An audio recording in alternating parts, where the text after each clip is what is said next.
What's up, guys? It's Katarina with Realty One Group Coastal here, and today I'll be talking about the cost of living in Charleston, South Carolina. Before you move here, you probably want to know how much you'll be spending on a day-to-day basis. If you're in a place like California or New York, then the cost of living will probably seem great here. But if you're in more of a rural area or smaller city, then you'll probably have to spend more money to live comfortably here. I'm going to keep it pretty broad so it can be as applicable to as many people as possible, but if you'd like a direct comparison to the city you're in, just let me know and I'll email you over the data I can find. Today I'll be going over the cost of housing, taxes, transportation, utilities, and recreational activities. First, let's talk about housing.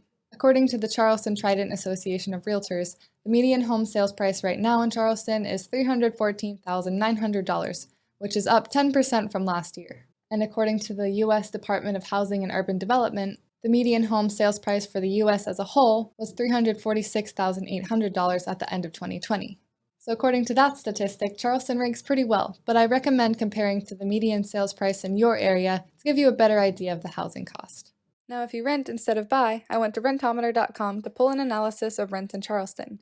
Average rent for a one-bedroom property, according to this site, is around $1,300 a month, two-bedroom is $1,600, three-bedroom is $1,900, and four-bedroom is $2,600.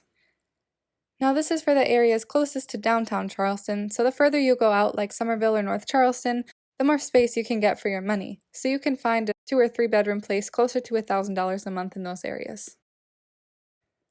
I also wanted to say that in recent years, with so many people moving here, affordable housing has become an issue as prices for Charleston homes and rent increases rapidly with the amount of demand.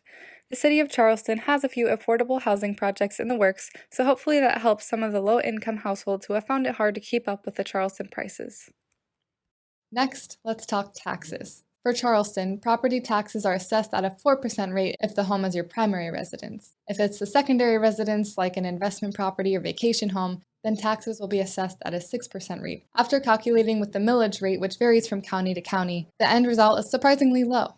Charleston County has this awesome tax calculator if you're thinking about buying and want to know a specific number. So let's calculate here. Say you buy a $1 million house in downtown Charleston and it's your primary residence, then annual taxes will be about $5,200. For a $300,000 house, closer to the median sales price, taxes will only be about $1,600. Now, say you don't live in the home and you have it as a vacation home. Then property taxes will be assessed at that 6% rate, so that $1 million house will now have taxes of $15,600, and the $300,000 house will have taxes of about $4,700. Important note, when you buy a house here, Charleston will assume that it's not your primary residence and will tax you at the 6% rate, so you have to apply for that 4% rate. Do not forget to do this, or you can pay almost triple in taxes. You'll get all the information for what to do at closing when you buy a home, and I'll remind you so that you don't forget to apply for that 4% rate.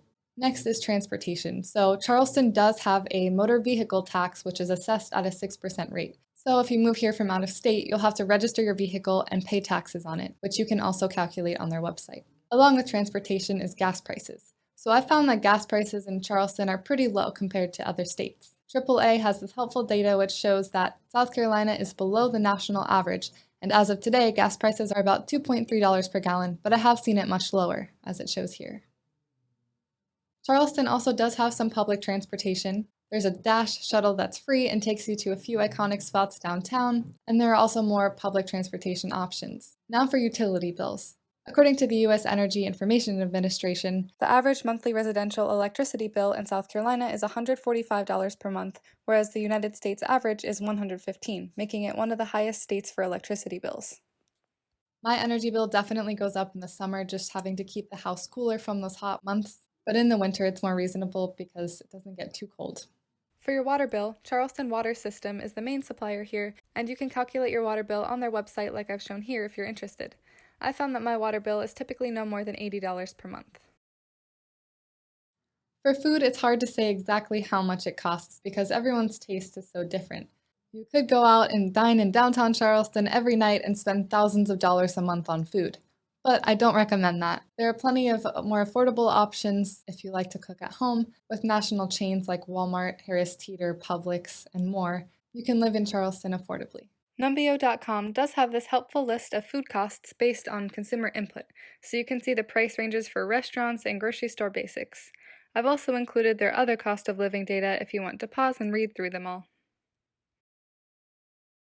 As far as recreational activities, some of my favorite activities are free, like going to the beach, going to Hampton Park, walking around downtown Charleston, walking over the bridge, and so much more. Museums are really affordable, and a lot of people have boats here, so if that's something you like to do, I recommend finding friends with boats, or maybe you can end up splurging and buying one yourself. The city of Charleston also has this page with recreation activities and fun events happening throughout the year. Some are paid, some are unpaid, and they also have volunteer events and information on sports. And that's all for today. If you have any questions or if you think I missed anything, please let me know. And like I said, if you want a more specific comparison to where you currently live, I'm happy to find out more for you. Thanks for watching, and I hope to see you in Charleston soon.